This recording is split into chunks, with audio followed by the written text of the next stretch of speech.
Саламатсыздарбы, урматтуу көрөрмандар. Биз азыр Жалал Абад облусунда турабыз. Өзүңүздөр көрүп турган бул биринчи кесиптик лицей. Бул кесиптик лицейде бүгүнкү күндө келишпестиктер болуп, ушул талашка түшүп жаткан акыбал коомчулукка чыгып атат.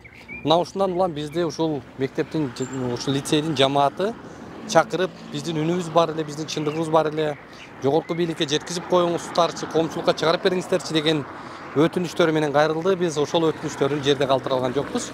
Азыр биз дал ушул лицейдин бүгүнкү акыбалын сиздерге ачып көрсөтүп беребиз. Негизи эле бул лицейдин тарыхына бир белгилеп кетели. Бул 80 жылдан ашуун тарыхы бар экен. Абдан чоң жерди бүгүнкү күндө ээлеп турат экен. Көптөгөн имараттар бар экен. Техникалык базасы бар экен. Бул эми качан болгон?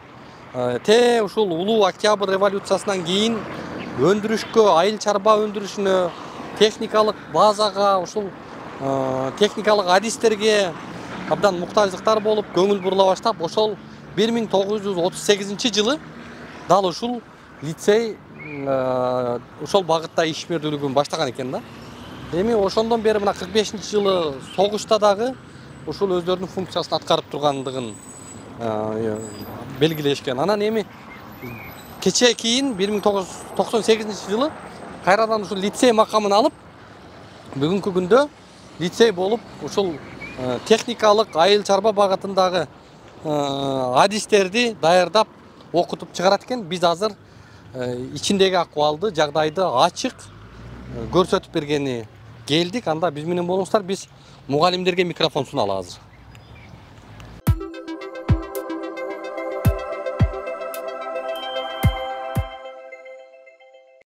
Москвадагы журтташтарга жарыя, алыстагы мекендештер, сиздер үчүн Айдын клиникасы каалгасын ачты. Дареги текстильщик метросу, Люблинская көчөсү 17, 3 корпус. Медициналык борбордо стоматология күнү-түнү иштейт. Ал эми терапия, гинекология, урология бөлүмдөрү, балдарды сүннөткө отургузуу, анализ тапшыруу, УЗИ.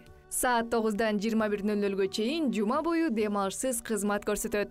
Айдын заманбап жабдууларды орнотуп, тажрыйбалуу такшалган дарыгерлерди гана ишке алган. Улукбектин катталуучуларына атайын акция. Клиниканын стоматологиясында рентген жана консультация акысыз. Ишемби жана жекшемби күндөрү тиш жолуу бекер. Ишемби күнү гинекологтун, жекшемби күнү терапевттин кабыл алуулары акысыз. Айдент. Ооруга асыл мекендеш. Урматтуу мекендештер, Москвадан Кыргызстанга жүк ташыган ишенимдүү ишкерди сунуштайбыз. Ишкердин аты жөнү Зайырбек Маматкаримов. 12 жылдан бери профессионал иш алып барган командасы аманатка кыянаттык кылышпайт. Жүктү Москванын бардык жеринен алып кете алат. Алган жүктү Кыргызстандын бардык облустарына аман эсен жеткирүүгө кепилдик берет. Кыргызстанга жумасына 2 машина жиберилет. Жүк баасы көлөмүнө жараша ыңгайлуу баада 500 рубльдан өйдө бааланат. Дареги Нижегородское метросу, Перовское шоссе 9, строение 7. Байланыш телефондор +7 926 788 70 70 0704 70 70 21. Саламатсызбы? Аты жөнүңүздү?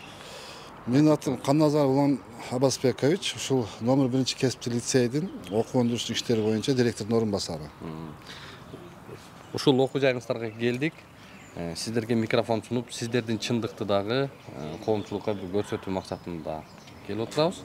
Эмне чындыгыңыздар бар? Эмне айта турган сөзүңүздөр бар? Азыркы мезгилдеги биздин көйгөйлүү маселебиз эми ушундай болуп, биз акыркы күндөрү элдин сөзүндө болуп атабыз. Биринчи окуу жайды спорт школага айландырабыз дегендей ушундай жергиликтүү жетекчиликтен ушундай бизге катуу неме болуп атат да. Ушул территорияны үлчөйбүз, башка кылабыз деп ар түрдүү немелер менен келип ушундай бизге кабар айтып атат. Ошол себептен биз бар жокко кайрылып атабыз. Бул эмнеге мындай болушу мүмкүн? Иштеп аткан окуу жай жок жерден эле спорт болуп кетиши мүмкүнбү? Бул жерде канча деген окуучулар, канча деген эмгек иштеген мугалим, өндүрүштүк устаттар бар. Канча жыл эмгектенип ушул окуу жайды бизге чейин дагы мугалимдер кураштырып түптөшкөн да. Мисалы үчүн Канча мугалим, канча окуп аткан студент бар? Азыркы учурда 450 окуучубуз бар. 60 мугалимибиз бар. Мастерлер менен кошулуп, андан сырткары 30 ушул моп топ деп коет бизде, жанагындай кызматкерлер иштейт ушул жерде. Тейлегич, уборщицалар, кароолчулар, библиотекарлар, ушундай сыяктуу. Сиздердин максат эмне өзү? Бул окуу жайда Биздин негизги кимдер чыгат? максатыбыз мына ушул региондогу, шаардагы, шаардын четиндеги региондон, райондордон келген бейбечара балдардын жогорку окуу жайга тапшыра албай, өзүнүн ушул жумушчу болуп иштейм, бир кесипке ээ болом деген балдарды даярдап чыгаруу.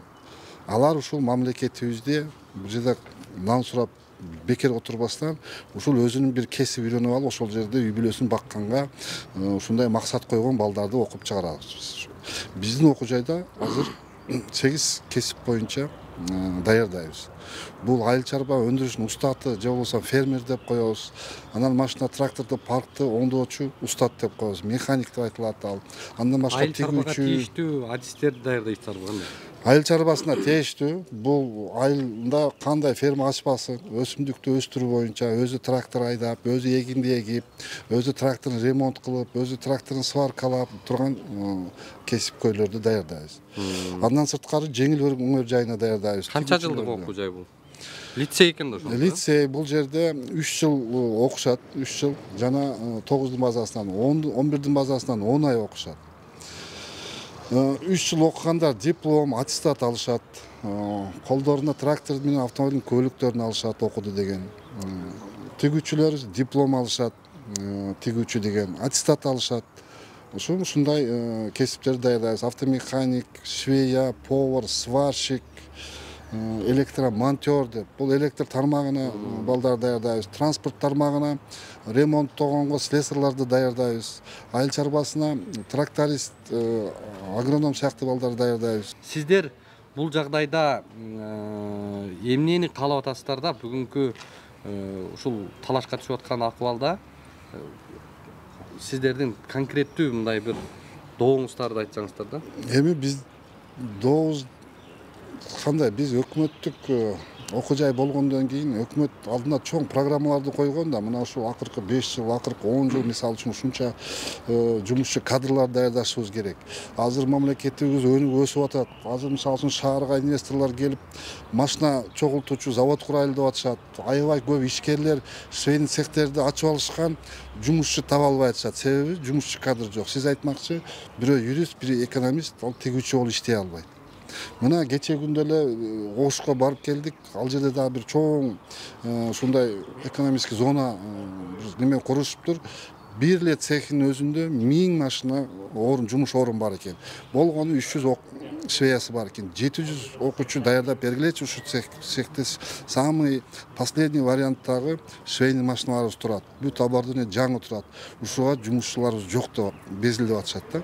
Эми ошондой ситуация болуп турган мезгилде биздин окуу жайды бул өзү типтүү план деп коет, неме деп коет да, курулган.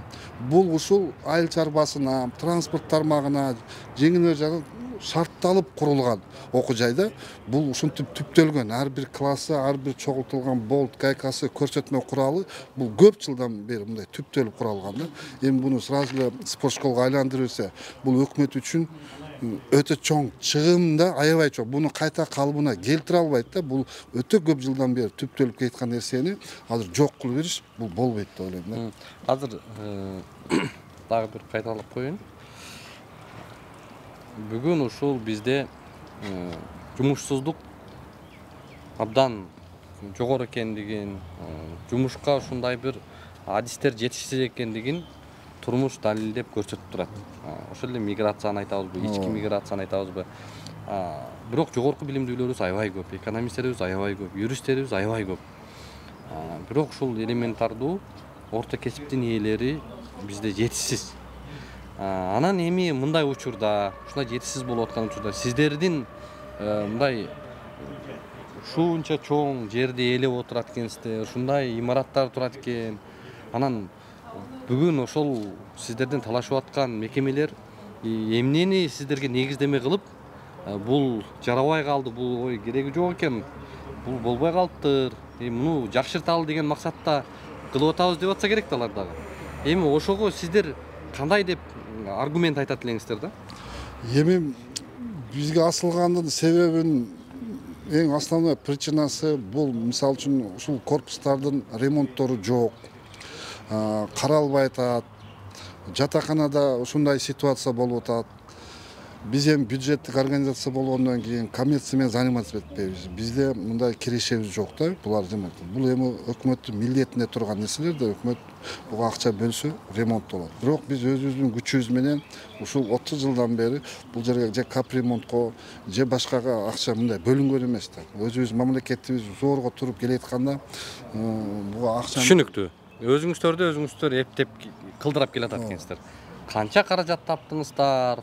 Канча проект жаздыңыздар? Эми азыр өкмөттү карап эле ооз ачып тура берген дагы мындай жакшы эмес көрүнүш. туура. Ушул жетекчи деген жетекчилер булар проекттер жазыш керек, ушул өнүктүрүү үчүн атайын бир концепцияларды иштеп чыгып, жолго сала турган бир баш орто турган кызмат да бул жетекчилик. Анан ушуга сиздер эмнени тартып, эмне канча каражат, кандай проекттер болду эле? 2017-10 жылдан баштап эле өзү проектлердин негизинде жашап келе атабыз биз өзү. Биз аны менен корпустарды бир сыйра ремонтконго жетиштик, жатаканаларыбызды ремонттоого жетиштик, проектлерди тартып келип.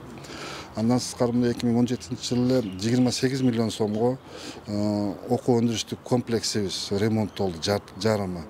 Ал жерде 14 миллионго ремонт болду, 14 миллионго жаңы абадналар тартып келдик. Эми бул окуу жай үчүн аябай эле кичине неме болот экен да, себеби баары жогу көрүп тургандай корпустары, өндүрүштүк окууканалары бүт стандарт чоң курулган үчүн бунун кичине бир жерине аябай чоң сумма акча керек экен. Андан сырткары окуп бир кесипке үйрөнүш үчүн окуу жайдын материалдык техникалык базасы жаңыланып күчөп туруш керек да.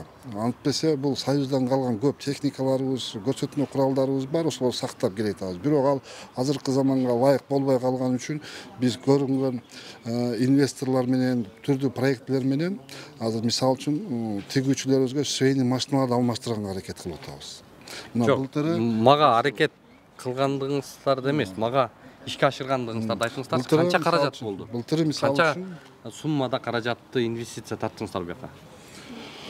бул жака былтыры мисалы үчүн тигүүчүлөрдүн өзүнө 350 миң сомдук жаңы абардын алдырдык. Аны менен бул жакта студенттер тигүүчүлүк кылып ооба. үйрөнүшөт, Үйрөнүшөт. Себеби машиналарды жаңылатышыбыз керек болду. Андан сырткары былтыры 350 миң сомго жаңы сварочный аппараттарды алдык окуучуларга. Ошондой эле 350 миң сомго компьютер алдырдык жаңы. Ким кылып атат? Инвесторлорбу? Буну түрдүү проектлер менен неме кылып атабыз. Бул ушу Профтек системасын аралашып колдоп аткан кичине инвесторлор бар, ошолорго аралашып ошол немелерди тартып атабыз да. Жылда бир 1 миллионго жакын ушундай оборудование алмаштырганга аракет кылып атабыз. Эми бул биздин окуу жай үчүн абдан кичине болуп эсептелет. Себеби базабыз чоң, окуучуларыбыз көп. Канча аянтты камтыйт бүгүн? Канча имарат, канча аянт? Жалпы окуу жайыбыздын территориясы аянты 7,8 гектар. Анын Окуу жай жайгашкан жер. ооба, анын ичинде бир окуу корпусубуз бар, 4 этаждуу. Андан сырткары ал 83-жылы курулган, 66-жылы курулган 2 этаждуу дагы бир окуу корпусубуз бар. 1983 жылы ОБК деп коебуз, общественный бытовой комплекс дейт. Бул жерде спорт зал, актовый зал, столовый, теннисный, библиотекалар жайгашкан. Чоң аябай корпусубуз бар. Проблемабыз ушунун чатырынан суу өтүп, ушунун күчү жетпейт. Бул аябай чоң сумма бар акчалар керек экен. Ошого 2-3 жылдан бери биз кайрылганбыз, заявка бергенбиз. Но түрдүү мамлекетте шарттар чыгып калып атат. Ковид чыгып калды, андан кийин баткен событиялар чыгып калды. Ошентип акча тартыш болгондон өкмөттө бере албай турган мезгили да азыр. Түшүнүктүү. Ошондо эми эмне болот? Ошентип тамчы өтүп тура береби, кандай? Эми тамчы өткөзбөгөнгө биз ар түрдүү аракеттерди кылып атабыз. Инвесторлор келип атат, жеке ишкерлер келип атат да. Мисалы үчүн чогуу иштетели. Биз ушунун ремонтун көтөрөйлү. Анан биз дагы чогуу Бар азыр ошол инвесторлоруңуз? Инвесторлор бар, көп жылдан бери келип атат. Бирок биз агентство убагыбызда деле неме болгондо деле бизге рухсат берилбей атат да. Себеби бул өкмөттүн ишканасы. Имараттарынан баштайлыбы азыр кайсы жерлерин көрсөтүп бере аласыздар? Кайсы жерлерден суу агып атат? Кайсы жерлериңиздер жакшы? Кайсы жерлер оңдоого муктаж? Бул имарат эмне имарат? Бул окуу корпусу. Бул жерде бизде теориялык сабактарды андан сырткары тигүүчү кесиптерин окуучу тайпалар окушат. Ошондой эле трактор жана автомобиль деген немелерибиз бар. Кабинеттерибиз бар, атайын даярдалган. Кышкысын кандай болуп атат? Бул жак суук болбойбу? Суук болот. Биз Тамастар. бул жерде бизде айыл чарба өндүрүшүнүн устаты деген кесиби менен окуган балдар жана трактор машинанын тейлөөчү устаттар деген тайпалар окуйт. Бул кабинет трактор жана автомобилдин түзүлүшү деген кабинет. Мына бул жерде автомобиль тракторлардын бүт деталдары бирме бир эмне бар болсо, мисалы үчүн бензин насосы көрбөйлү. Жасалган, ушинтип балдар ушул жерде Бүгүн тракторлардын автомобиль шаймандары бүт ошо колдонуучу шаймандары, системалардын түзүлүштөрүнүн жөнүндөгү маалымат, стендтер. Мына жерде целый реальный турган трактордун өзүнүн макети турат. Бул тракторлар эми бүгүн дээрлик жок болуп кетпеди. Мындай тракторларды азыр колдонбой калбады эми. Эми колдонбой калганы менен бул кыймылдаткыч жаңы трактордун кыймылдаткычы менен бизде эле анда деле ушул деталь, анда деле корпус, анда деле вал болот да. Жүрөгү окшош дегендей. Основной причинасы үйрөнө турганы ошол эле бойдон да. Саламатсызбы? Бүгүн кайсы сабак? Азыр технология сабагы. Ушурдан пайдаланып азыр булар практикадан келди болчу, практикалык иштердин отчетторун даярдатып атабыз. Көрсөңүздөр болот. Көрөлү, мейл анда. Кайсы нени көрөлү? Мисалы бул жерде биз практика бергенде программа беребиз. Ошол боюнча булар практика өтөп келишет, ошону менен бирге келгенден кийин ар бир жасаган иштери боюнча ушундай кылып туруп практикалык отчетторду тапшырышат. Тигүүчүлүк, жеңил өнөр жай. Ооба, тигүүчүлөр. Нени тигип келдиңиз эже? Карындашым, айтыңыз. Ошол тигүүчүдө эмнени тиккен болсом, ушунун баарын бул жакка түшүрүп келдим. Кол тигиштери, машина тигиштери, көйнөктөрдү тиктик, шымдарды, ошолордун баарын бул жакка практика түрүндө жазып эжекеге тапшырабыз. Канча 3-чү курстасызбы? Ооба, 3-чү курстамын. Бүтүп атасызбы? Ооба, быйыл бүтүрүүчү курспуз. Каяка иштейин деп атасыз? Эми буйруп насип этсе, ошол кесибим боюнча иштейин деп атам. Менин атым Нуриза, ошол Аксыдан келгем, мен Узактан. Башында эле келип, мен биринчи келгенде эч нерсени билбечүмүн. Таптакыр эч нерсени билбечүмүн. Мына 3 жылда уже заказ алып, тигип, кадимкидей эле көйнөктөрдүн фасондорун, дизайндарын ойлоп чыгып, азыр тигебиз өзүбүз. Апаңыздан главный урушукпай калдыңыз. Ооба. Кийин жолдошуңуздун кийимдерин айттырбай эле тиге берет экенсиз да? Иншаллах. Жакшы. Дагы ким сүйлөйт? Ошол мен да биринчи келгенде такыр билчү эмесмин, Жибек атым. Такыр билчү эмесмин. Ушул жерде окуп, азыр үйрөнүп, сабактан кийин азыр иштейм цехте. Кайсы цехте? Ушул швейный цехте кийим тигип иштеп, жалабытта эле. Сыр болбосо канча пул табасыз? Азыр 10 000 таптым, ошо акыркы айда да. Азыр ушул айда болсо май ичи 15 000, 16 000 ушундай. Сабактан кийин иштеп. Жакшы. Швейцарияда иштегендер бай болот деп коет го, бай турбайсызбы анда сиз, а? Жок, жакшы эле шүгүр. Жакшы, ийгилик. Саламатсыздарбы? Бул кайсы класс экен? Бияктан эмне болуп атат эже?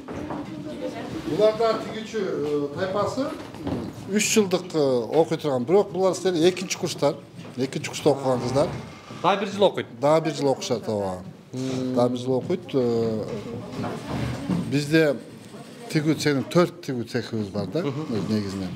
Ошол 4 бир цехибизде 10 айлыктар окуйт, ал эми 3 цехибизде 3 жылдыктар окуйт. Булар дагы 2022-23 окуу жылына уже тигүүчүлөрдү уже 2 жылдыкка өткүздүк. Быйыл кабыл алгандарыбыз 2 жыл окушат. Ал эми булар 21 кабыл алынгандар 3 жыл окуйт да булар. Түшүнүктүү. Кандай окуп атасыздар? Жакшы, баары сонун, бул жерде баарын үйрөнөбүз. Баары бизге жагат, баары сонун. Баары сонун. Жаап салса кандай болот? Жоопко албетте бизге кыйын болот да. Биз окуп аткан окуубузду бөлүп башка жакка, башка мемелер менен аралаша албай мындай кыйналып калабыз да. Ал эми биз бул жерден көнүп, мен өзүмдөн кийинки муундарга да мен ушул жерден бүтүп, ушул жерден сабак берип, ал эми азыр Бишкекте Ошто шейин сектор ачылып атат го. Мисалы ошолорго бизден тигүүчү кыздар барат, ушундай да. Канча пул таап атасыз? Иштеп атасызбы? Эми бизге да өзүбүзгө мындай ылайыктуу эле заказдарды алып кичине неме алып турабыз. Көбүнчө өзүбүзгө кийимдерди тигип кийебиз. Жакшы. Атыңыз ким? Атым Жумакан. Жумакан Назирова. Жумакан, эмне иш кылып атасыз? Азыр эмне тигейин деп атасыз? Азыр биринчи түз тигип алып, кийин ошол кийим тигейин деп атам өзүмө. Өзүңүзгө? Ооба. Ийгилик анда. Жакшы аман эсен бүтүңүздөр.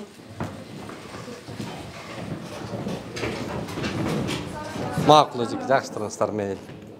Бул жерде машина айдайт турбайбызбы? Балдарды алгачкы сабакка келгенде машинаны башкарып алганда. Ассаламу алейкум. Ролду караңыз, ролду. Анын бар программалар бар да, булар трасса. Бул азыркы заманбап техникалар бул кандай? Ушул жерден поворотту, эмнени баардыгын үйрөнүп алып, кайсы жерге барып токтотуу, кайсы жерде поворот жагып, кандай кылып, эрежелердин бүт баары программада бар. Жакшы сабак турбайбы? Отура бергин келет экен да бу жерде. Саламатсыздарбы? Бул жакта швеябы? Ооба, биринчи курстарыбыз 2 жыл окуй турган. Жана жаңы программа менен 2 жылга өтүштү булар. Биринчи курстун кыздары булар. Саламатсызбы эжеке? Аты жөнүңүз? Мен фамилиям Сатарбаева, атым Бурабия, ушу биринчи курстун Т22 тайпасы. Азыр өндүрүштүк саатта өндүрүш сабагын өтүп атышкан кези. Бул ушул кыздардын бүгүнкү сабак боюнча тиг жаканы моюн оюгу менен бириктирүү деген мындай жакаларыбызды тигүүнү. Жака тигип атасыздарбы? Ушуну үйрөтөсүзбү? Ооба, бул жакаларды бейкалап тигүү, бул подборд коюп тигүү, мына жака тиг жака, бул тиг жаканы ошо кийимдин оюгу менен бириктирүү деген темабыз мына доскада жазылып. Ушулар керек да, өзүчө азыр ушундайларды үйрөнүш керек да. Ушуларды үйрөнүшөт. Баардык кийимдердин бөлүкчөлөрү мындай бөлүкчөлөрдүн баардыгы. 2 жыл окуйт буяк. 2 жыл окушат. Ким сүйлөйт?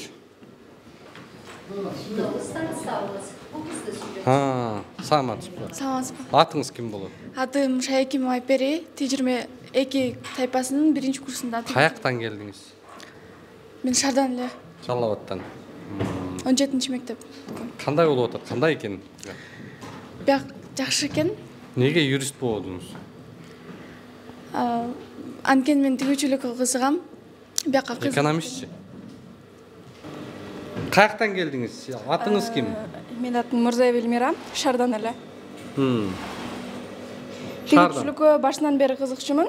Ошол эжемдин кылып аткан иштерин көрүп, мен да ошондой иштерди аткаргым келип, ошого аракет кылып, анын артынан мен да келип отурам. Эжеңиз канча пул таап атат? Айына 80 миңге чейин. Окууда 80 миң тапканы дагы кызыктырдыбы сизди? Ооба. Кызыктырат албетте. Биринчи курсту бүткөндө каникулдарда биринчи барып үйрөнүп атты. 3 ай каникулдарда барып үйрөнүп, кийин окууну бүткөндө биротоло ишке орношуп иштеп атат. Мынакей айына 80 миңди ким табат азыр, Ошо биринчи курста каникулда барып, каникул убагында иштеп келчү эле да. 20 миңден ошондо сурайт элем. Кишинин айлыгын бир киши алып турбайбы? Ошондо сурадым да мен. Ушу эми 2 айдын ичинде сен канча акча таап келдиң десем, мен биринде 20 миң, бир айда 23 миң таап келдим эжеке деди. Ушу кесибиң жакты, ушунун пайдасы тийдиби десем, ооба, мен барып башка кыздардай алеге сырттан келип тиккенди үйрөнгөн кыздардай болуп жүдөгөн жокмун, кыйналган жокмун. Мынау жерде бардыгын окуп, анан кийин машинелерде отурганды үйрөнүп алган үчүн дароо эле машинеге отуруп тигип өздөштүрүп кеттим деп ушундай ыраазы болду. Бычмачы дегендерди үйрөтөсүзбү? Бизде только тигүүчүлөр. Анан бирок бычып өздөрү кызыгып, мына журналдарды карап, анан ошо кантип бычуу конструкция сабагы дагы бар да азыраак. Ошону пайдаланышып, булар негизинен өздөрү бычып тиккенге мүмкүнчүлүк болуп калат. Саламатсыздар. Өндүрүштүк окуунун устаты, таанышыңыз. Саламатсыз багай. Жакшысызбы? Алимканов Момарасул. Улукбек атын. Бул не бөлмө? Бул электр жабдуулар бөлмөсү. Ушул жерден окуучулар автомобилдердин бул жак жаңы машина, заманбап машиналардын жабдууларын, тетиктерин баарын сыртка чыгарып көргөзүп койгонбуз. Ар бири менен таанышып. Не бул? Бул жок, бул айнек көтөргүчтүн кыймылдаткычы, электр кыймылдаткычы. Мунулар фаралар. Бул жерге келип машинаны бир катар үйрөнүп алса болот экен да. Ушул жерден бузуктарын ушул жерден көрүшөт. Анан иштегендерин да көрсөтөт. Мисалы мына азыр мынаны көргөзө турган болсок, сырткы жарык берүү приборлору мынакей. Бул жерден баардыгын көрүшөт ушул жерден. Муну жандырып ар бирин көрүшөт мына. Бузуктарын табышат, күйгөн лампочкаларды табып ушул жерден окуп үйрөнүшөт ушул жерден.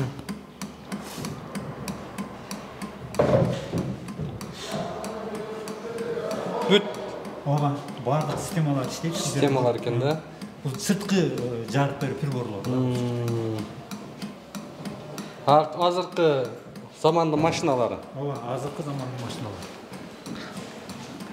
Ассаламу алейкум.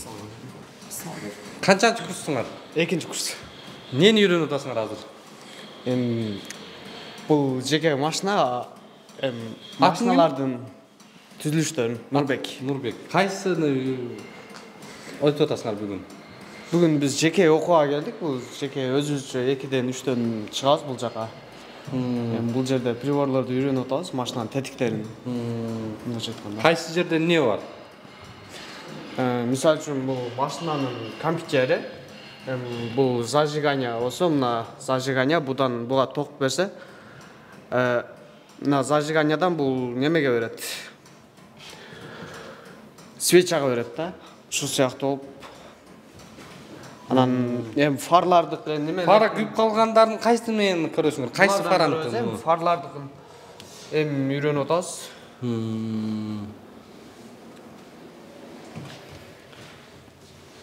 Жакшы сабак экен, бул жериңиздер керектүү экен аябай. Балдар окуйт да көбүнчө бул жерде. Бул жакта дагы бир немебиз бар. Ал жерде автомобилдердин жүрүү бөлүктөрүнүн жара кесилиштери ошол жерде окуучулар да бул жерде азыр үйрөнүп атышат. Бул не экен? Мына болсо развалдарды жонго салуучу стенд. Муну окуу стенди да. Чындыгысы тиги неме жакта, бул жакта. Бул болсо бурактардын неме башкаруу бөлүгү. Ошону бул жерден балдар баарын көрүп үйрөнүп, муну ачык түрүндө кесилген түрдөгүлөрү да бар. Мына болсо бензин менен жүрүүчү кыймылдаткыч. Түзүлүшү ички мына жара кесилиштери менен көргөзүлгөн. Ар бир деталдарын ушул жерден көрүшөт. Анан бул болсо дизелдик кыймылдаткыч. Атын киминин? Сайдуллаев Мавлян. Мавлян, колду бер. Ассаламу алейкум. Алейкум салам. Айтчы, не болот? Мындай электр кыймылдаткычтын жардамы менен кыймылдаткычтын кандай иштеши көргөзүлөт. Кандай иштеп атат кыймылдаткыч. Түрү көрүнөт, ички бөлүктөрүн иштеп атышы көрүнөт. Ар бир эмеси. Ооба, ар бир. Мына мисалы передачага же болбосо берүүдө алмаштырган мезгилдерде акыркы өткөрүштөрдүн айланууларын көргөзүлөт ушул жерден. ар бирин ушул жерден балдар окуп үйрөнүшөт. Булар өздөрү да эмне үйрөнгөн. Бул жак эмне болуп атат? Келгендер, саламатсыздар. Бүгүн бизде автомобиль сабагы, автомобиль түзүлүшүнөн булар лаборатория сабак боюнча сабак өтүп атышат. Бу жерде 4-4 кылып 4 звеного бөлүп койгонбуз. Дайыма ушу лабораториялык практикалык сабактар ушул автомобилисттер автомобиль кабинетинде сабак өтүшөт. Ана өзүңүздөр көрүп тургандай, оор жүк ташуу журналардын эмеси бе? Оор жүк ташуу С категориясындагы автомобилисттер, оор жүк ташуучу техникалар. Мына газ чоң оор жүк ташуучу машинелердин бүт тетиктери турат бул жерде.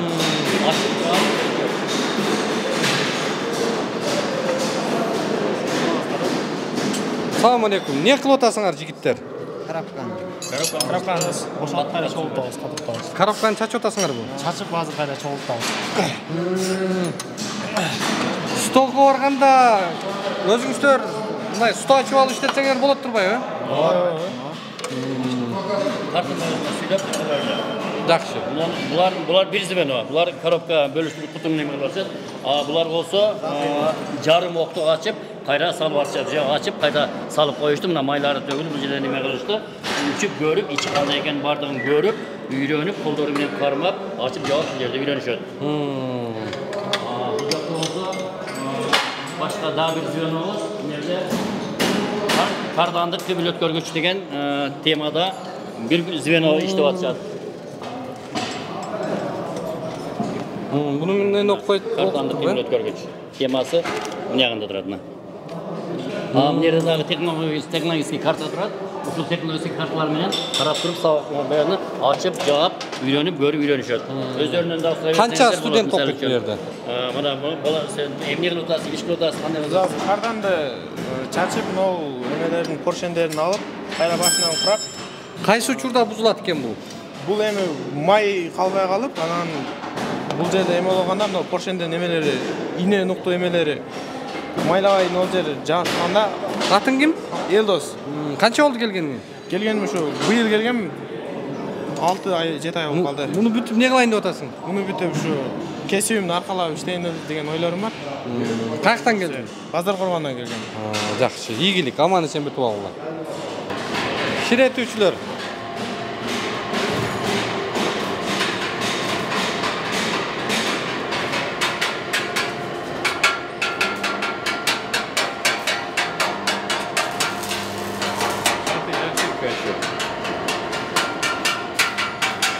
Не кылып атасыз бүгүн?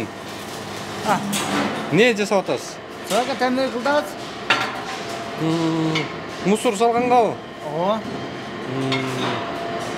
Мынаке, тактакта иштеп атышат.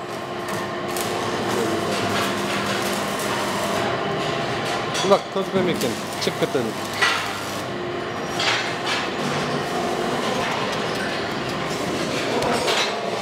Ассаламу алейкум, кандай? Жакшысыздарбы? Чаң келбейт, краска болсо саны неме ногук сапатта. О, ыстык экен аябай мындай. Мунуларды карасаңыздар. Абдан. Красканын жыты, бирок мондай эмелерди коюп коюптур. Жылыткычтарды. Канча саатта машинаны кургатат бул жер? Бул 40 минутта машинаны кургатып чыгарат. Биз сыртта даярдайбыз. 40 минутта кургатып уже чыгарып коет. Азыр мына турганыга 20 минут болду. Иншаллах 15 минуттан кийин уже даяр болот машина. Машинаны баарысын краска кылып 40 минутта бүтүп калабы? Иншаллах, иншаллах. Кышы жайы? Ооба, бир күндө даярдайбыз, экинчи күн краскалайбыз. Атыңыз ким болот? Бабур менин атым. Азыр бул автоунаанын несин баарысын краскаттыңыздар? Ооба, бул крышасынан тышкары айланасына краскадан. Мына урматтуу көрөрмандар, 40 мүнөттүн ичинде автоунааны краскасы кургап даяр болуп калат деп атат да. Бул ошондой балдарды жеткизип атабыз мына жерде. Келечекте кутта ошондой усталар чыгат. Аракеттебиз. Балдар окуп атат муну? Ооба.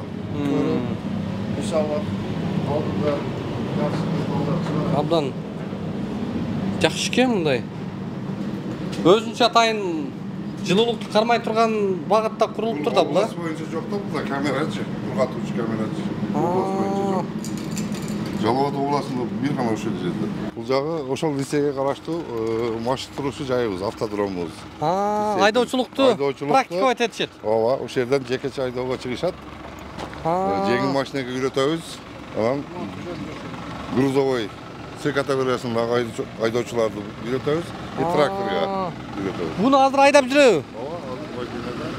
Бул жакта окуган балдар? Ооба, лицейдин окуучулары, инструктор бар. Бул жерге азыр мектеп түшөт, орустардын мектеби түшөт деген жер ушул жерби? Ооба, бизде основной контингент механик трактористтер болгон үчүн бизде бул жер автодром, трактородом дейт да, машыга турган жерде бул. Ошо шаарда мындай машыга турган жер биздин бир гана окуу жайда бар да. Анан бир частный автошколада бар да, калганда Орусия мектеп курабыз деген жерди ушул жерде берип алган турбайбы? Ушуну алабыз дегенде неме кылып атышат да. Атыңыз ким болот? Мен атым Жорой Оскаралы. Фермер группанын мастери, азыр өндүрүшчүсү азыр. Биз өндүрүштүк участкабыз биз. Балдарга практический эмелер жүргөтөбүз. Өсүмдүктөр эгүү, жер кышын иштетүү, нымдуулукту сактоо, зыянкечтер менен күрөшүү, кандай жолдору бар. Өсүмдүктү кандай кайсы убакта суу коюш керек, кайсы убакта дарылаш керек. Ошондой нерселерди биз практикалык түрдө ошол окуучуларга биз жүргөтөбүз. Аты жөнүңүз ким? Гүлбарчын Жаркынбаева, ушул повар группасынын устаты болом. Жакшы. Канча жылдан бери иштейсиз? 3 жылдан бери, буюрса. 3 жылдан бери. Поварларыңыз нени жакшы эле үйрөнүп атабы? Буюрса жакшы эле үйрөнүп калды. Тамактардан, багы бышырыктардан, нелерди жакшы эле үйрөнүп калды буюрса. Аз калды, могу май ичи эмне кылсак, буларыбызды. Повар деген эме бересиздер? Сертификат беребиз, эмне диплом беребиз? Диплом бересиздер. Жакшы. Ким жакшы тамак жасайт? Чекеден эле, мындайча айтканда. Биздин мына балдарыбыз, мына 2-3 балабыз Хурма деген кафеде, кафе чайханада эмне болушкан, повар болуп иштеп келишти. Assalamu alaikum. 3 ай практикага чыгат, калган 7 айында 7-8 ай окуйбуз. Ошол убакта биз ошол кафе, ресторандарга. Беш бармакты ким жасады? Өздөрү жасашты балдар. Ким? Баарыбыз чогуу жасап. Колдо жайыптыр, абдан жука, жакшы экен мындай. Беш бармактын өзү түрлөрү бүгүн 3 түрүн үйрөнүшүбүз керек эле. Бүгүн азыр эми шартка байланыштуу бир эле түрүн эмне кылдык? Баягы бизде торпок кулак деп коебуз го кыргыздарда, үзмө деп. Ошол үзмөсүн анан бул 2-3 түрүн үйрөнүшүбүз керек эле. Шартка байланыштуу мына азыр бүгүн шашлык эле бир эле түрүн жасадык. Мындайча айтканда жалабатский вариант.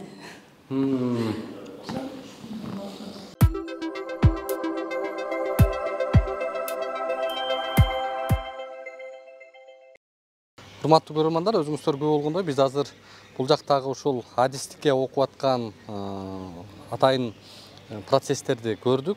Ошол ар бир бөлмөгө кирип жагдай менен тааныштык.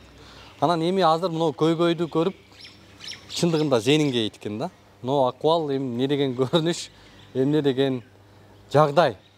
Мамлекеттин мекемеси мына ушундай акыбалга түшүп калган экен да. Эмнеге мындай бул? Бул жер жатаканабы? Жатакана, ооба, бунун ушундай состояние турган бир немеси себеби бул 20 жыл эле мурун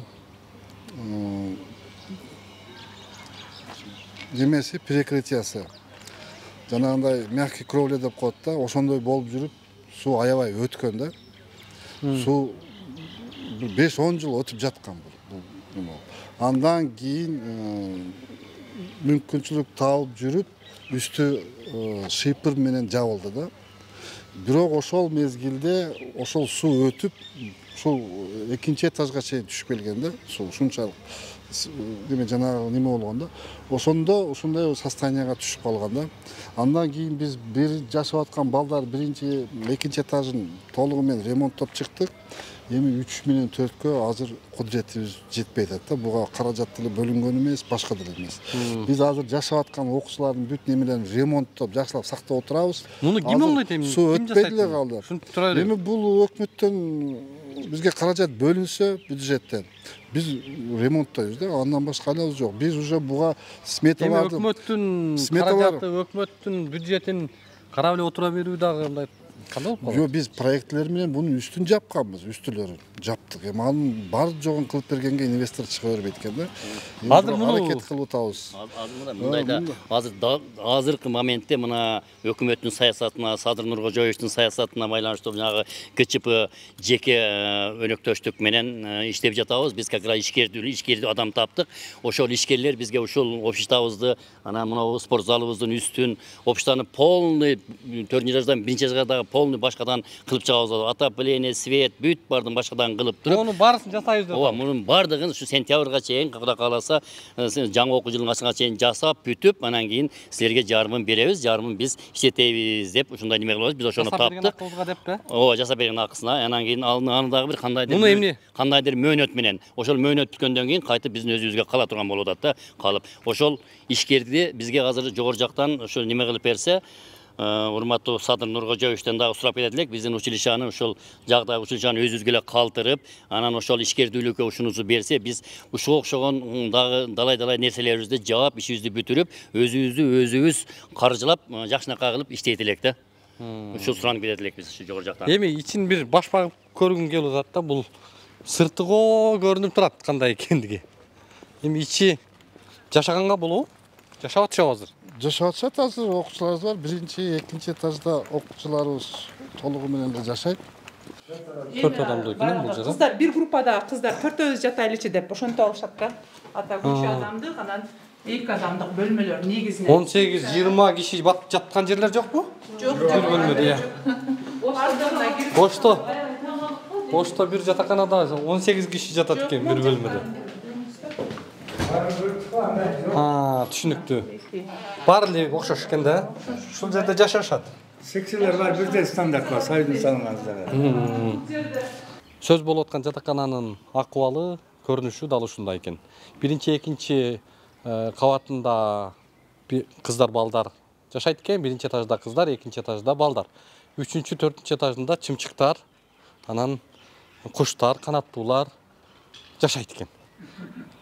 Үстүн карасаңыздар, бир айнектердин баарысы талкаланган, баарысы сынган, жогорудагы мындай болбой калган акыбалга келип калгандыгын көрүп турасыздар. Эми ушуга бул мектептин жамааты дагы сөз кылып айтып өткөн, ишкер тапканбыз, инвестор бар ушуну оңдоп, баарысын жасап, заманбап кылып жолго салып берет. Биз өкмөттүн деле бюджетин күтпөй элебиз деп айтып сөз кылып аткан акыбалы ушул көрүнүштө экен да. Эми азыр биз дагы алдыда кандай бул спорт аянтчасын дагы бир көргөзүп кетүүнү туура көрүп атабыз. Бул жакта да ошол спорт комплексинде чатырынан суу өтөт деп атат.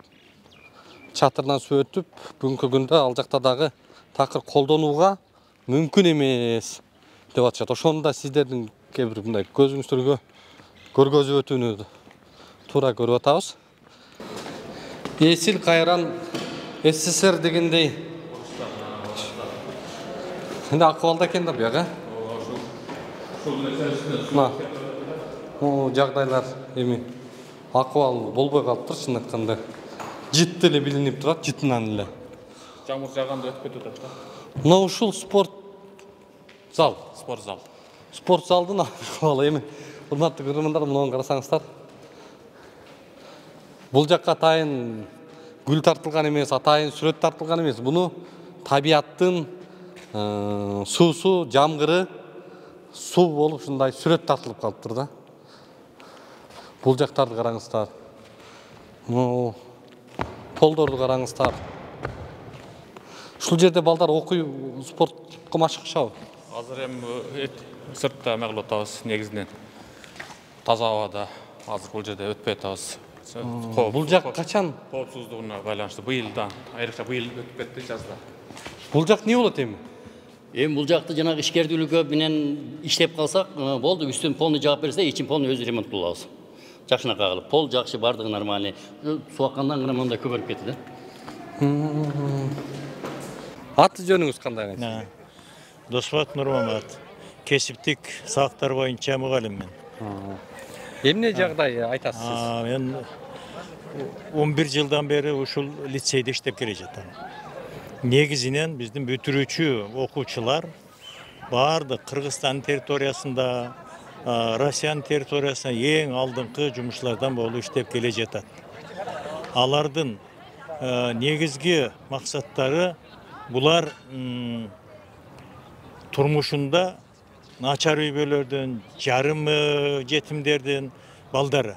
Алар контракт төлөп, башка бир окуу жайлардагы окууга мүмкүнчүлүгү жок балдар. Бирок келечекте Кыргызстандын келечеги үчүн жакшы бир шарттарды түзгөнгө мүмкүнчүлүгү бар балдар, таланттуу.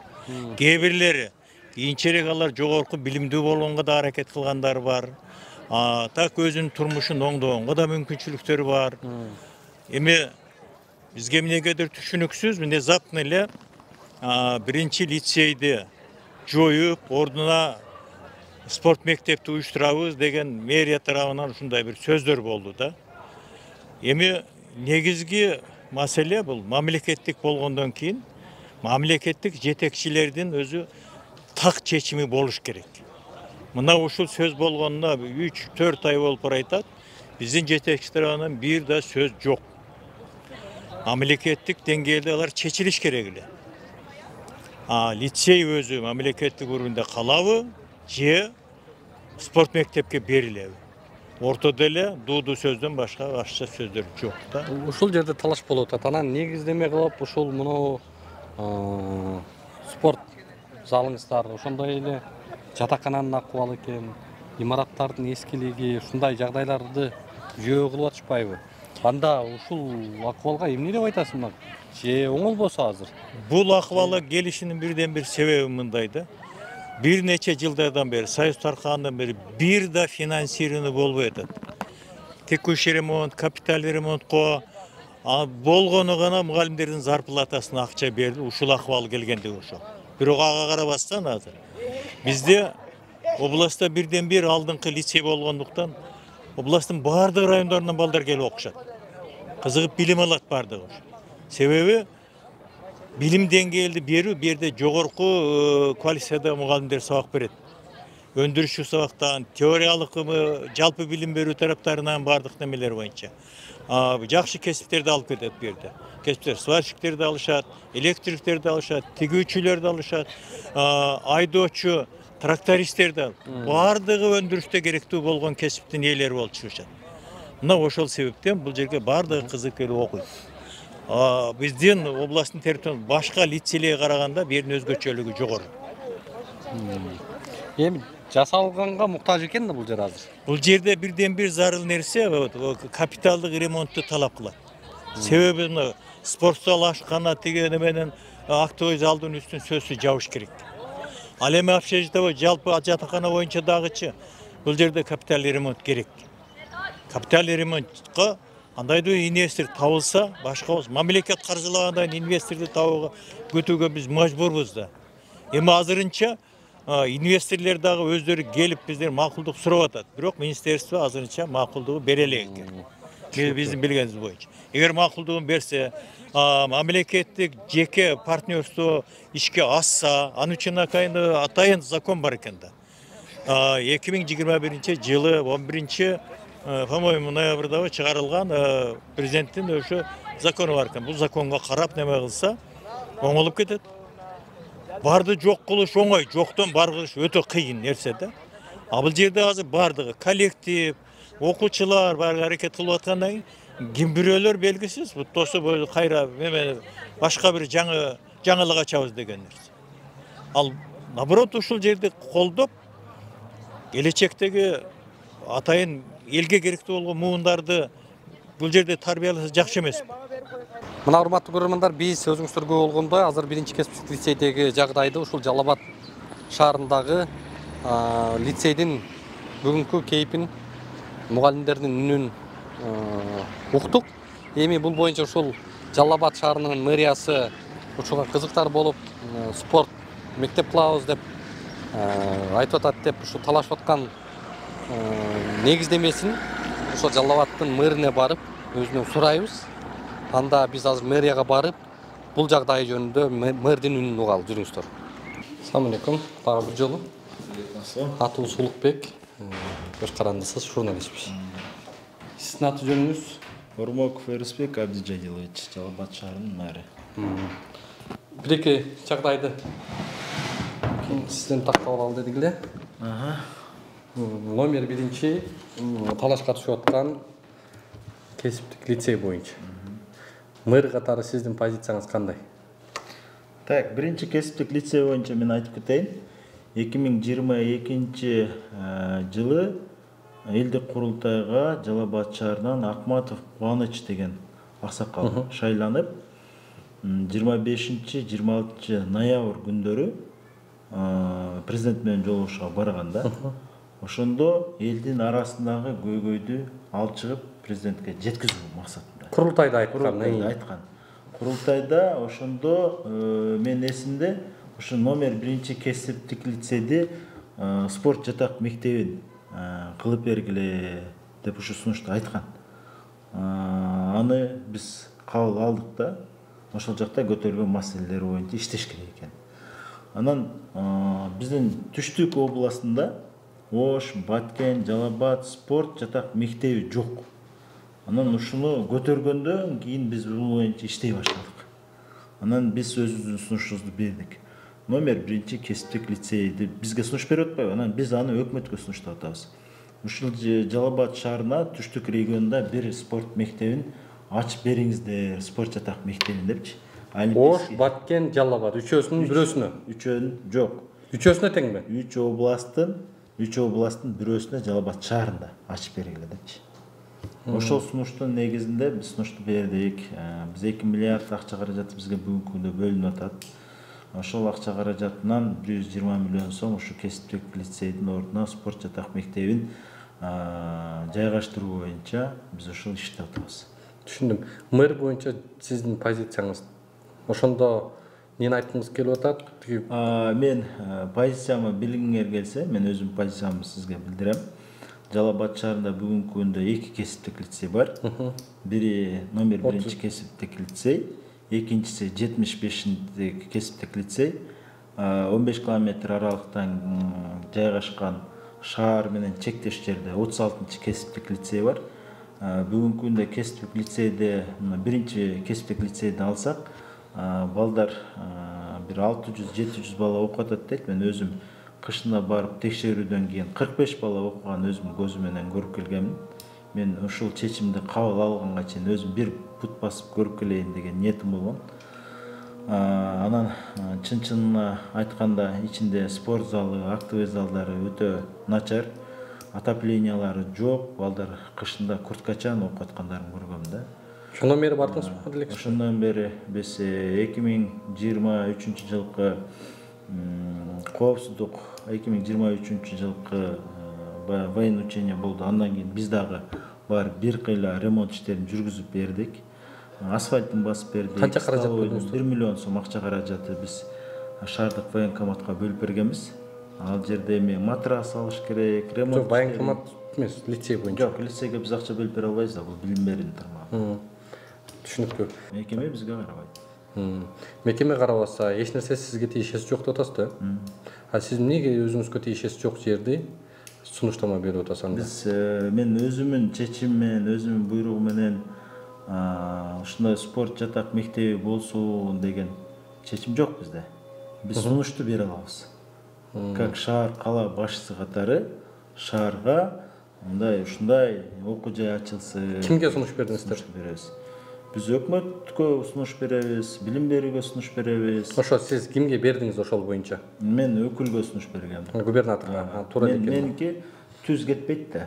Мен шаардын башчысы через өкүл катары өкүлдүн атынан сунуш беребиз. Азыр өкүлдүн сунушу Кыргыз өкмөтүндө каралып атат, министрлик кабинетинде. Аны ошондой кылыш керек. Түшүндүм. Мына мыйзам боюнча билим берүүгө багытталган мекемени башка максатта башка мекеменин карамагына өткөзүүгө жол береби? Мыйзам боюнча жол берет, эгер жогорку кеңеш же указ президент изменение алса. Колуңуздарга кагаз келди ошол өзгөртүү боюнча? Пока өзгөртүү боюнча кагаз келе элек. Биз ошон үчүн эчтеке жумуш аткара элекпиз. Эми Түштүктө бул жагдай бар. Кайсы саясатчыны караба, анын спорт залы бар, анын спортсмендери бар.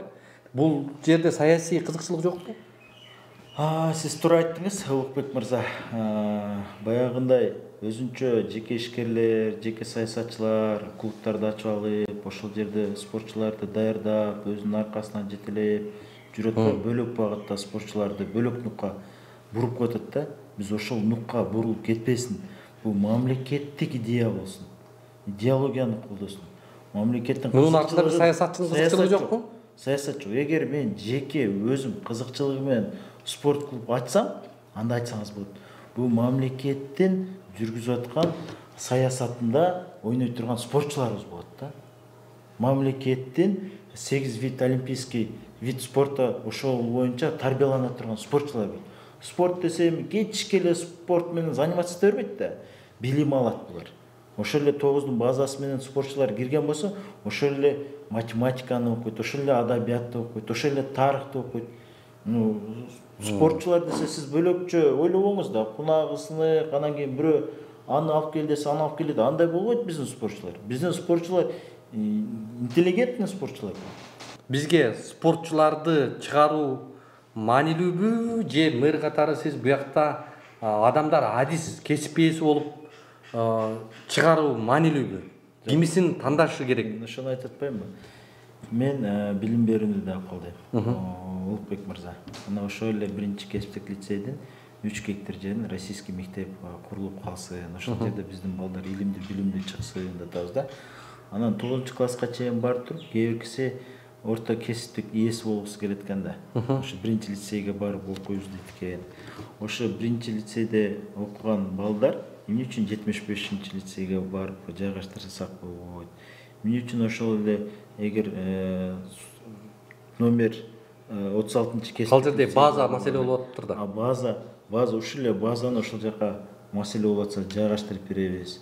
Ушул эле база менен окушат. Мен кесиптик орто кесиптик лицейден иш алып баргандыгын дагы сыйлайм. Спортчуларды да сыйлайм. Биздин мамлекеттин эли спортчулары, жаштары бир тараптуу өнүгүп коюш керек. Биз ар тараптуу өнүгүш керек. Макул, түшүндүм.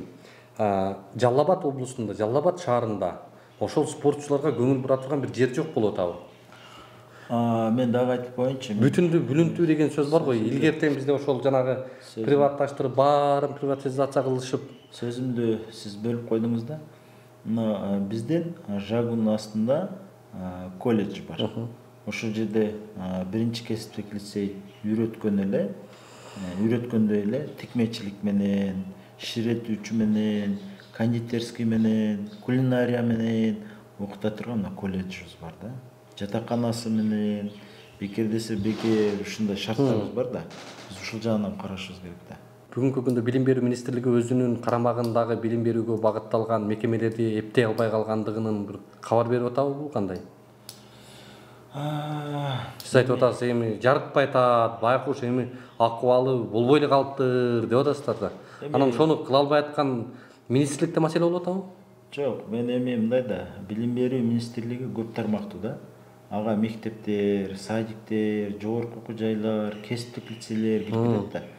Азыр сиздин суроо бергениңиз провокационный болуп атат да. Билим берүү министрлиги бүгүнкү күндө жүргүзүп аткан саясатын мен колдойм.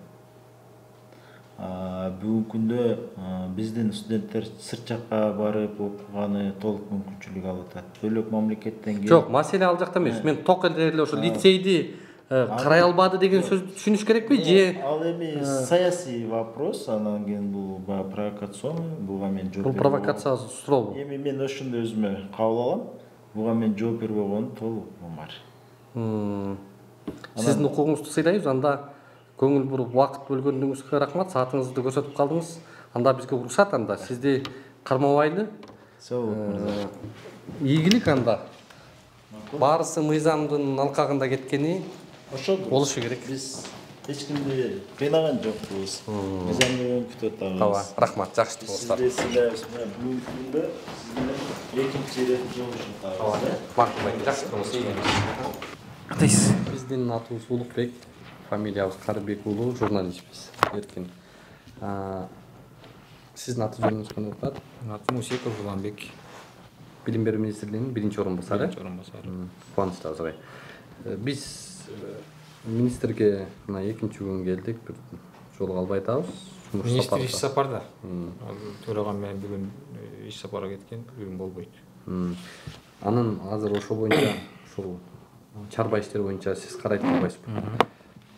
Жалал Абад облусунда биринчи кесиптик лицей боюнча мектептин жамааты, ошол лицейдин жамааты бизге кайрылып, жагдайды коомчулукка, президентке жеткизүү, ошол жактагы акыбалды чагылдыруу боюнча сурангандан барып таанышып кеттик эле. Дал ошол лицей боюнча министрликтин саясаты, позициясы кандай? Ал лицей биринчиден мындай да, бу жерде биз баардыгыбыздын өзүбүздүн мындай функционалдык бөлүнгөн милдеттерибиз бар. Биз билим берүү министрлиги катары биз өзүбүздүн билим берүү мекемелери баардыгы биздин мыйзам менен баардыгы так көрсөтүлгөн. Ал лицей боюнча пока азыр эч кандай чечим жок. Ал эми ал коллективде эмнеди сөз кылганын пока менин маалыматым жок. Ал жөнүндө чечим да жок. Лицей боюнча эмне иштер сизге белгилүү? Лицей боюнча биз убагында жана долбоор аркылуу аларга неме ачылган окуу комплекси, ошону производительный комплекс деп коет. АБР аркылуу болуш керек, дүнөр ошол. Азыр неме болуп атат. Анан териштирүүлөр болуп атат, анан директордун артынан еще бир-эки мындай мыйзам бузуулар деп бизге тиешелүү органдардан кат келген. Ошонун негизинде териштирүүлөр да болуп атат. Анан азыркы кандай эмне болуп атканын мугалимдер бизге, менде андай маалымат жок. Бул боюнча мектеп ошол лицейдин жамааты бүгүнкү күндө аны ошол максатын өзгөртүп, спорт мектепке талашып атышат деген жагдай болуп атат. Ал боюнча мен айтып атпайм, дагы бир жолу кайталап коеюн, Улукбек мырза. Чечим андай чечим көрө элекмин, андай чечим жок пока. Жамаатым эмне деп атканын да билбейбиз. Ал чечим чыкса, коомчулук өзү билет аны. Түшүндүм.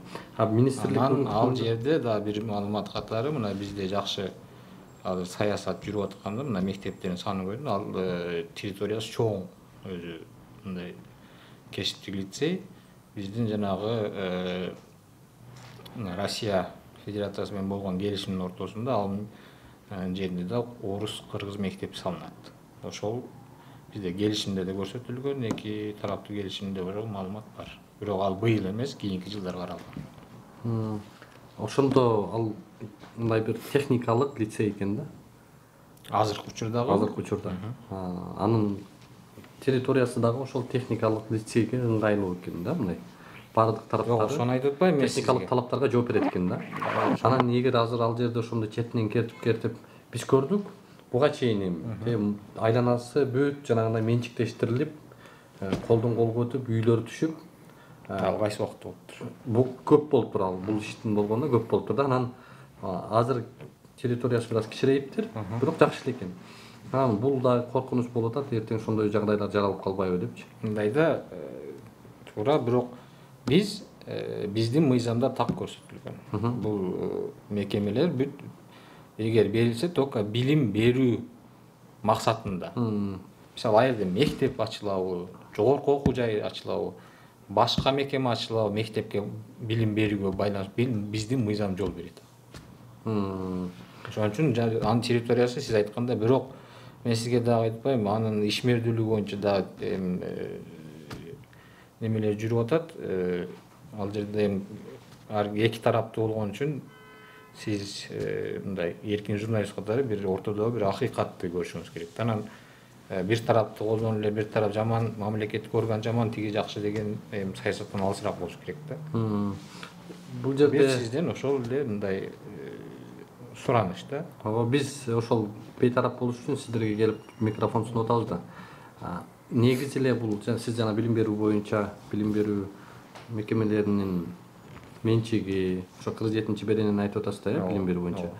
Ал жерде так көрсөтүлүп турган, сиз белгилеп өткөн жогоруда билим берүү багытынан башка багытта эч ким колдоно албайт деп.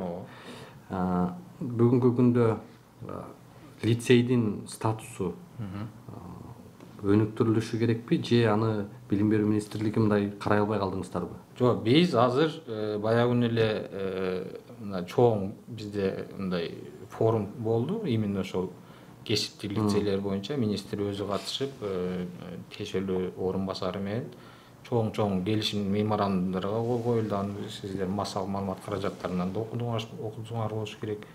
Биз ар бир багыт боюнча өзүбүздүн көз карашыбыз бар. То есть мектепке чейинки бала бакчадан баштап жогорку окуу жай, мына акыркы жолу мына Арабаева университетинде коллегияда да жогорку окуу жайлардын сапатын, багыттарын карадык. Ошондой эле биз мына профессионалдык кесиптик лицейлер менен орто кесиптик колледждердин багыттарын талкуулаганбыз. Ошонун негизинде биз өзүбүздүн көз карашыбыз бар, өзүбүздүн багыттар бар. Көз карашыңыздар мыйзам чегинде кетиш керек да. Мыйзам чегинде. Билим берүү багытында. Жок, мен дагы мыйзам чегинде көрсөтүлгөн, мисалы билим берүү багытында болуп атканда биз мыйзамды бузган жокпуз. Түшүндүм. Демек, бул жерде бир биз мэр менен жолуктук Жалал Абадтын. Ал айтып атат, биз сунуштаманы бердик, Кыргыз өкмөтүнө кетти, министрлер кабинетине. Ал жерди биз спорт мектеби кылып ачабыз. Билим берүү болуп атпайбы, эсте ошондо ача турган болгон. Бирок бул карамагы билим берүүнүн карамагында да, эгерде андай боло турган болсо, бул мэриянын балансына, мэриянын карамагына өтүп атат, өтүү жагдайы каралып атыптыр да азырчы. Эгерде сиздер ошондо бул карай албай калдык, анан колдоно бергиле деген сөз болуп калабы, кандай? Жок, ал мэриянын карамагына өтүп атат деген даже чечимди мен чын сизге. Жок, чечим жок, бирок сунуш алар ошонусун көрөлүк атыптыр да. Эми кааласа бардыгы эле каалайт. Бирок мэриянын ошондой биздин баланска өтсүн деген мен алардын сунушун көргөн эмесмин. Жок, негизи колдойсузбу ошону? Жок, мэриянын балансына эмне көрүш керек? Ал билим берүү, мына кандай мектеп болбосо главный билим берилет. Анын бардыгы жана жок.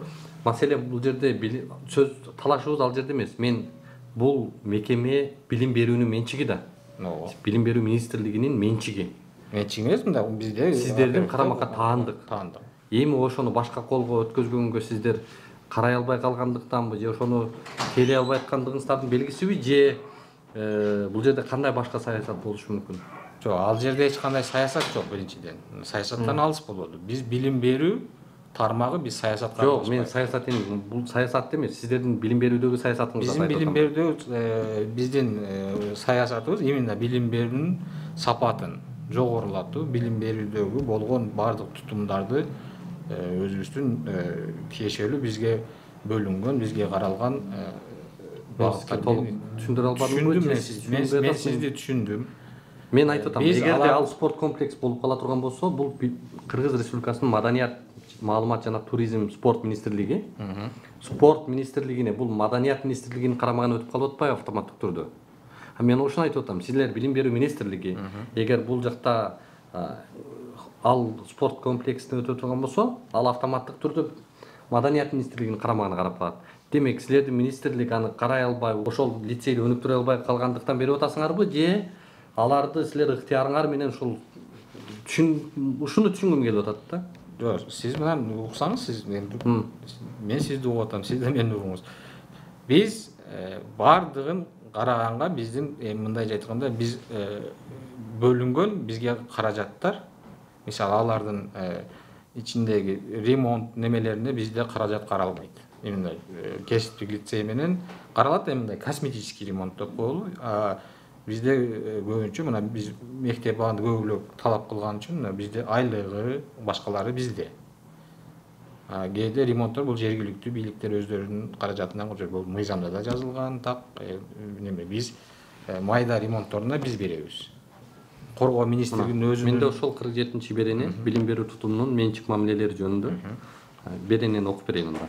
Ошонун акыркы абзацында мынтип жазып атат: мамлекеттик билим берүү уюмдарынын мүлкү билим берүүдөн башка максаттарга пайдалануу үчүн алынып коюлбайт деп атат. Билим берүүдөн башка. Спорт министрлигичи? Жок. Маданият мен айтып атам, билим берүү. Түшүндүм. Сөз анда эмес, билим берүүдө эмес. Башка мекемелерге, мамлекеттик органдарга менчик ээси катары таанып бересиздерби? Жок, мындайда билим берүү мекемелери өзү ар бир жергиликтүү бийликтин балансында болот. Жок, бул мыйзамдын максаты эмне өзү? Бул мыйзамдын максаты билим берүүдөн башка, мисалы, үй салынып кетпесин, же болбосо бир завод салынып кетпесин дегендей. Ошо? Менчик ээси катары сиздер не важно экенсиздер да? Бизге билим берүү, айтып атам, билим берүү. Главный билим болсо, менчик ээси кылып кайсы министрлик же ведомство, кайсы мекемелер өздөрүнү тандык кылып алып алса боло берет турбайбы? Главный билим берүүнүн мыйзамы бузулбай, билим берүү максатында жүрүп аткан болсо,